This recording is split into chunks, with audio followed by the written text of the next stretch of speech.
भक्त बोलो जय माता दी। आप वही भक्त हैं जो भगवान की भक्ति करते हैं निश्चल होकर के, जिसके मन में किसी के लिए कोई बैर नहीं, भाव नहीं, सबके लिए अच्छा ही सोचते होंगे। और भक्तों के जीवन में तो समस्याएं आती ही आती हैं। अगर मैं आपके सही कह रही हूँ तो मेरी बात अगर आपको अच्छी लगे तो लाइक करें, सब्सक्राइब करें और कमेंट करें और को शेयर करें। अगर मेरी बात आपको समझ में आ रही हो तो ध्यान से सुनिए।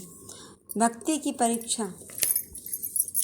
जिस वक्त परेशानियां बढ़ने लगें, एक पर एक मुसीबत आने लगे, कोई दवा काम न कर रही हो, साथ देने वाला भी पीछे हट जाए, कोई मार्ग दिखाई न दे रहा हो, बनते बनते काम रुक जाते हैं, अड़चनों पर अड़चने आ रही हूँ, कहीं से कुछ रास्ता दिखाई न दे रहा हो, किसी वैदिक ज्ञानियों के पास पूछने पर भी कोई फर्क न पड़ रहा हो, गुरु जी के बताए मंत्र तंत्र हवन पूजा पाठ से भी कोई कार्य न बन रहा हो और हर कार्य असफल हो रहे हों, परेशानियां बढ़ रही हों, एक काम ख़त्म नहीं हो 10 आगे खड़े हो जाते हैं, एक परेशानी से ख़त्म नहीं हो दूसरी परेशानी खड़ी हो जाती हैं, हो रही हों। ऐसा समझ में आ रहा हो कि हम एक भगवान हमारे दुख खत्म होने की रास्ता मिलती नहीं कि 4 और खड़ी हो जाती हैं, तो समझ लेना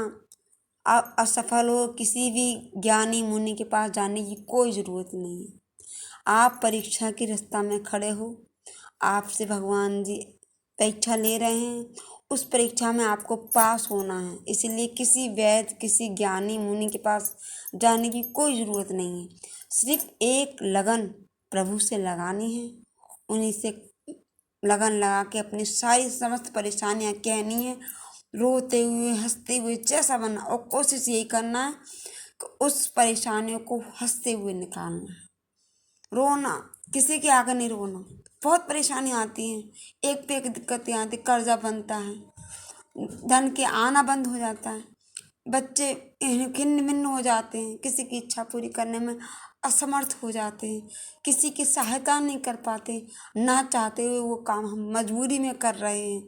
हमारी मजबूरी है कि हम कर्तव्य से बंधे, इस परिवार से बंधे, इस परिवार के लिए हमें कुछ करना है पर हम कुछ कर नहीं पा रहे हैं। तो इसका मतलब यही है कि भगवान हमारी परीक्षा ले रहा है और हमें इस परीक्षा में दृढ़ परीक्षा दे के अच्छा फल पाकर अपना अच्छे नंबर से पास होना है। किसी की नहीं सुननी, किसी के पास नहीं जाना, किसी के आगे हाथ नहीं फैलाना है। तो जिसको हम मानते इष्ट, हमारा देवी देवता या भगवान जो भी हैं, उसके आगे हाथ फैला, उसी के आगे रो।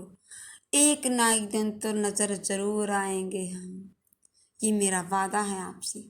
एक दिन तो उसकी कभी तो रहमत बरसेगी, जिस दिन हमारी परेशानियां हमारी उनको दिखाई देंगी और हमारी परेशानियों को दूर करने के लिए वो हमें परीक्षा पास भी करेंगे और समस्याओं को हल भी निकालेंगे।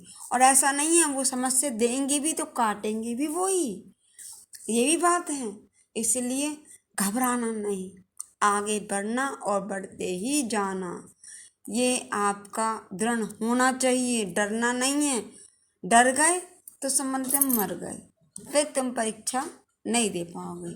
डरना नहीं, इसको आगे बढ़ने के लिए आपको भक्ति को से बहुत मजबूत होना होगा, बहुत मजबूत, निडर। जो कोई आ जाए तो आ जाए, हमें किसी का डर नहीं, जो करना है वो करना है और हम करके ही रहेंगे। जी दृढ़ विश्वास बना लेना, भगवान दिन दूर नहीं होगा, वो पास होगा। कहो अगला पल ही भगवान तुम्हारे साथ खड़ा हो समस्याओं को दूर करने के लिए। इसलिए धीरे धीरे सब समस्याएं खत्म होती चली जाएंगी, पर अपना भरोसा तोड़ना नहीं भक्तों, ये बात मेरी गांठ बांध लेना। मैं एक भक्त हूँ जो मैं दूसरे भक्तों को बताने में इसलिए कहना चाह रही हूँ क्योंकि ये समस्या मेरे साथ जूझ रही हूँ और जूझ चुकी हूँ, और मुझे मालूम है इससे निकाल भी वही रहे हैं। कोई नहीं निकालने वाला, सब चले जाते हैं, सब हाथ छोड़ देते हैं, कोई साथ नहीं होता। पर इसका हाथ अगर ने हाथ एक बार पकड़ लिया तो कोई भी छुड़वैया नहीं है। इसलिए आप इनका हाथ पकड़ लो कस के, इनको चरणों को जकड़ लो। बस जय माता दी करते रहो और अपनी भक्ति करते रहो।